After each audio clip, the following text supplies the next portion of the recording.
Trevelyan. Mr Lewis has apparently withdrawn.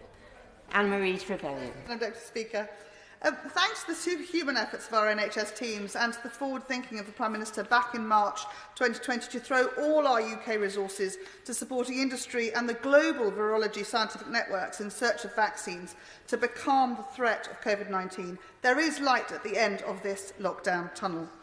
I think that total commitment across government has proven worthwhile, and I'd like to pass on my thanks from all those across North Northumberland, an enormous thanks to the 24/7 dedication both to finding a vaccine alongside delivering that vaccine, rolling off those production lines now into glass vials in their millions, into trucks and to our hospitals and GP surgeries, and in the weeks ahead, I hope, to sports centres and pharmacies too.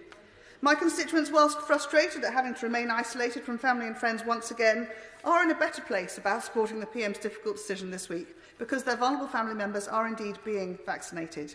But we are very anxious about the challenges of homeschooling once again for all but those SEND and key workers' children. There will be many a difficult moment in all those households as students struggle to make the progress they would be able to do in the classroom. So we must ensure, please, that the restricted schooling part of the lockdown is as short as possible, and that all pupils. We must ensure, please, that the restricted schooling part of the lockdown is as short as possible, and that all pupils from primary to tertiary are back in their classrooms as soon as the R rate declines over many months. So that damage to our next generation must be as limited as possible. I am particularly concerned that the cancellation of GCSE and A-levels in their usual form will leave many long-term gaps in that learning created by the loss of a definite deadline to work to.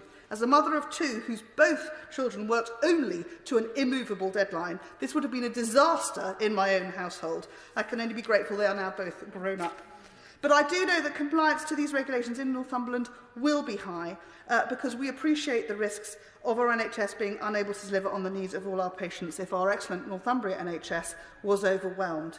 So, Madam Deputy Speaker, I'd just like to end on an optimistic note, which is that last week I had the privilege of dropping into the Well Close surgery in Berwick to see for myself our primary care network roll out of those first doses of Pfizer vaccine. I can only say it was like going into a Christmas party. The sound of bubbling, excitable voices, my wonderful over-80s queuing patiently, being given a timer because they had to sit for 15 minutes to wait to make sure they didn't have a bad reaction, and then the ping as they were allowed to leave and go home again, as if they'd been fully cooked in their baking oven. It was simply the most extraordinary and encouraging afternoon that I've spent in many months. So thank you to Hilary Brown, running the service, Dr Ben Burville in Amble, and the whole team in the Alnwick Cricket Club, making sure that so many of my over-80s are now protected.